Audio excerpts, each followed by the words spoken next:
జై శ్రీమన్నారాయణ.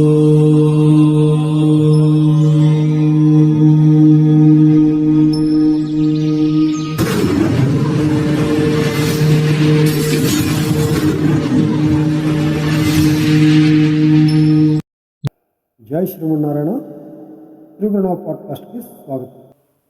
మనం ఈ పాడ్కాస్ట్లో ఉత్తరాభద్ర నక్షత్రం వాళ్ళ గురించి తెలుసుకుందాం. ఈ ఉత్తరాభద్ర నక్షత్రం వాళ్ళు కూడా ఉత్తరా నక్షత్రం వాళ్ళలాగే గోయోని.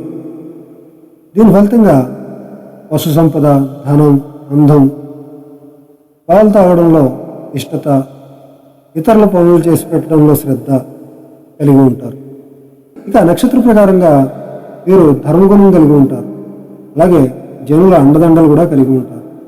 ఏ విషయం గురించి అయినా చక్కగా మాట్లాడగలిగిన సమర్థులు, శత్రుజయం కలిగిన వాళ్ళు, సుఖవంతులు, గట్టి నియమనిష్టలు కలిగిన వాళ్ళు, ఎప్పుడూ ప్రతి యందు దృష్టి కలిగి ఉంటారు.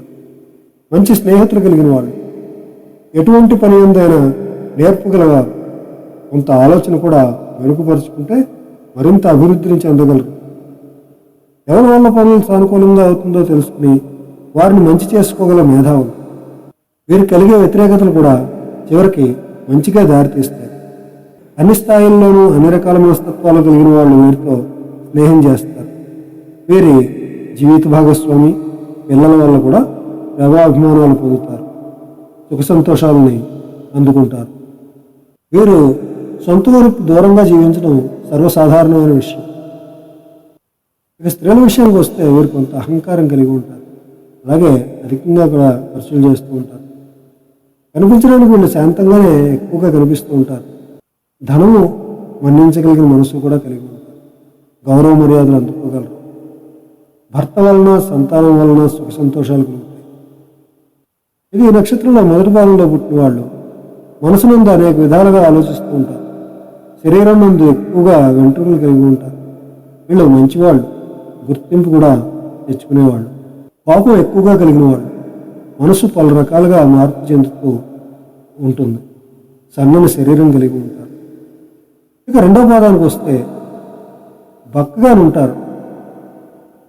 అన్ని విషయాలు తెలిసినవాళ్ళు, అందరి మంచి కోరుకునేవాళ్ళు, మంచి నడవడిక అంటే మంచి ప్రవర్తన కలిగిన వాడు, నెమ్మదిగా ఉండే సౌమ్యమైన గుణం వీళ్ళది. వర్ణ గుణాలని అంటే మంచివారా కాదా అని గ్రహించగలగడం వీళ్ళ ప్రత్యేకత. మూడో భాగంలో పుట్టిన వాళ్ళు ఎర్రని వెంట్రుకలు లేదా కొంత భిన్నమైన వర్ణం కలిగిన వెంట్రుకలు కలిగి ఉంటారు. ప్రశాంతమైన మనసు కలిగి ఉంటారు. తెలివైన వాళ్ళు. చేయకూడని పనుల యందు కొంచెం శ్రద్ధ చూపిస్తూ ఉంటారు. అంటే చేయదగని పనులు ఏవైతే ఉంటాయో అటువంటి పనుల్లో వీళ్ళు వేలు పెడుతుంటారు. కష్ట నష్టాలను ఎదుర్కొంటారు. అలాగే ఎదుర్కొనే విధంగా కూడా మాట్లాడతారు. ఆ మాటల వలనే వీళ్ళకి కొంత కష్ట నష్టాలు కూడా కలుగుతూ ఉంటాయి. కోపం ఎక్కువగా ఉంటుంది.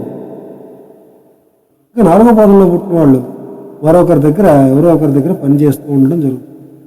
మనసు కఠినత్వంగా ఉంటుంది.